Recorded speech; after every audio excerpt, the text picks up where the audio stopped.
Which industry or sector in India is in most urgent need of government intervention? I mean, the less the intervention, the better is my whole sort of thing. How long before India's demographic dividend turns to a liability?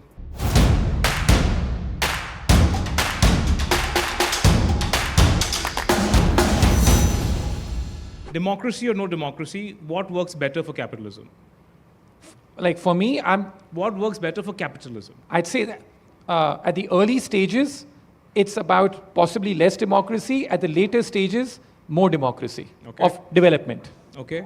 Ambani, Adani, Tata, Birla. As a foreign investor, which conglomerate is the best model flag bearer of capitalism in India? I mean, how do you distinguish them, right? Because I'd say that they're all big businesses. So, in terms of very hard to distinguish one for the other, the biggest flag bearer for capitalism in India is this, which is the fact that most billionaires which were on the list 10 years ago, today, most are new billionaires. We have 200 billionaires in the country today. These people get the maximum attention. But the people who don't get the attention is the fact that India has created the maximum number of new billionaires in the world. For me, that is the flag bearer of capitalism. Super, super. Okay. Modi Trump or Modi Kamla, which is better for India? I don't think it matters. Really, it doesn't. Because I feel the fact that for what happens like in the US election as well, because I feel that we are seen as the anti-China. Okay. So both parties sort of, will view us in a similar way. Modi Trump or Modi Kamla, which is better for capitalism globally? My whole book says that this is a bipartisan destruction of capitalism by both parties, in America. So, in terms of that's really what I make the case for. Okay. Modi Trump, Modi Kamla, which is better for democracy globally? That's a great point. I mean, in terms of that, I mean, I think that, but even I'm split a bit because I'll be honest with you, which is that my politics and economics are a bit different. On the politics, I tend to be much more, for the want of a better word, a bit more liberal. On the economics, I tend to be much more right of the center. So, I mean, in terms of very hard for me to answer this because of the conflict I have there. Okay, I'll let you get away with that.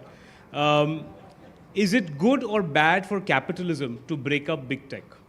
At present, it's good. Okay. Is it good or bad for democracy to break up big tech? It's good. Facebook Inc., Google Inc., or the US Congress, who does the American citizen trust more?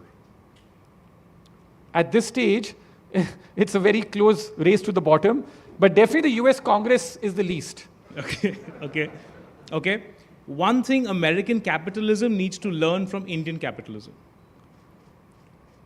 I think from Indian capitalism, in terms of the fact that it needs to learn that what socialism was like in this country in the 70s and 80s. Okay. Before sort of yearning for that. Yeah. And one thing Indian capitalism needs to learn from American capitalism. Keep policy to be pro-competition, not pro-business. Okay.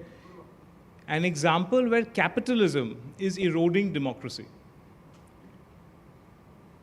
Capitalism is? Eroding democracy, is encroaching on democracy, is hurting, capitalism is eating into democracy space. I don't see any. I mean, nothing comes into my space in terms of like, So let me tell you where I was trying to go with this. Yeah, tell us. Successively from, I think, when I was in college, 2008, 2008 to 2014, American Supreme Court has consistently held that how much any corporate or even union or, worker union can donate to a political party, there can be no limit to that. So if a corporation is losing whatever, $10 million, they can still completely legitimately donate, multiples of that loss amount to a political party. Now, forget inflation. If you look at inflation, if you look at the last 15 years, the amount of money going into these super PACs in UK and US has grown at multiples of the rate of inflation. Yes. So, we can't be naive and say this is all just sort of, altruistic. It's obviously there's some level of involvement between corporate. Is that something that, sort of is undemocratic in a way, but is capitalistic Yeah, but I personally feel, and I've seen this like in India too, that the role of money is a bit overestimated in democracy. I'm surprised you're saying that because we saw. I know, but did it make a difference to the outcome? But it just raised the bar. It raised the bar of corruption. Yes, it does it, but I feel it's overestimated because if money won you elections all incumbents would win elections. They have more money. They are, even in this election, the incumbent outspent the other parties by a factor of 5 or 10. And they won, but yeah. Well, is it? Yeah, we can debate that, whether it's really won. Yeah. No, that's interesting. But just to bring out that, Yeah. I was shocked. We saw in Andhra, we saw the numbers going into 100 crores per seat, what the numbers I know it's were become learning. commoditized though, right? So Yeah. it's like it doesn't make a difference. Yes, everybody's spending 100. Everyone's So that's spending. fine. Okay, great. Okay, sorry. Okay, back to rapid fire. Which industry or sector in India is in most urgent need of government intervention? I mean, the less the intervention, the better is my whole sort of thing. But as I said, that I don't think I want more government anywhere, because every time the best growth happens when the ministry isn't even been formed. Okay. Happened with tech, right? Okay. How long before India's demographic dividend turns to a liability? It's already sort of, like our demographic growth is already sort of in the area now where it's a bit, at levels which does not support very high growth. The good thing here is that our labor force participation rates are so low that we have ample scope to do that. But there are enough parts of India now where the demographics are no longer supportive of very high economic growth, particularly, but the good thing is that the labor force participation, especially the female participation in the labor force, is still very low. Okay. Which large capitalist economy country is likely to cut rates before the US Fed does? It's the central banker of the world. So until the US cuts rates, nobody will move. It's very difficult to. But good thing is that some emerging markets have already begun to cut rates. Philippines did it and stuff. So tells you the fact that there are some early signs that it's happening. The future of the US dollar in one word. Down.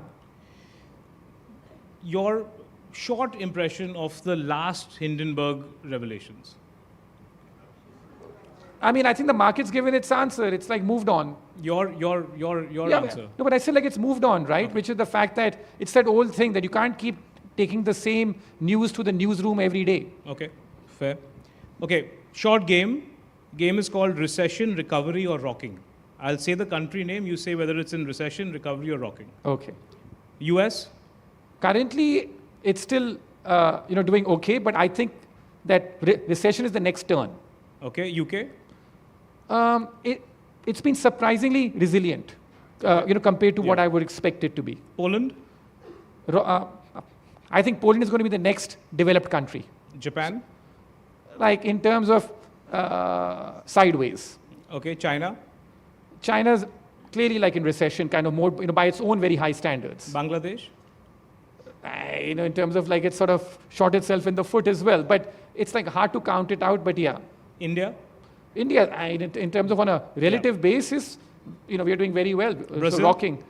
Brazil is also sort of middling. Vietnam? It's doing very well. Rocking. Australia? Middling. Malaysia? It's really benefited from the AI boom. So like a lot of the data centers, other things, they're all moving to Malaysia a lot. Okay, Korea? It's also doing well, but only one sector, tech. The domestic economy in Korea, boring. Okay. Top 3 countries that are a good buy today.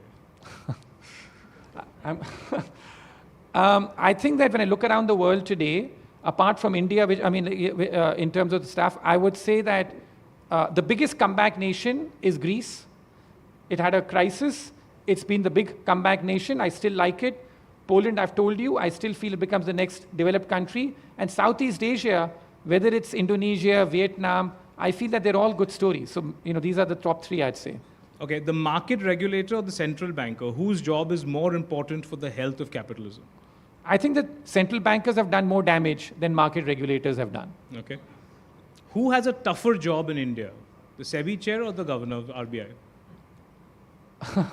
Good question. I'd say that in terms of the fact is that, the RBI, I think, has become quite institutionalized. I think SEBI is still sort of at that phase where it needs much more, power in terms of what it needs to do. So I'd say currently that's the tougher job. The RBI governor who best protected Indian capitalism, according to you? My favorite RBI governor was someone I'm biased by, but I think was Dr. Reddy. Okay. And the Fed chair who best protected American capitalism? Paul Volcker. Paul Volcker.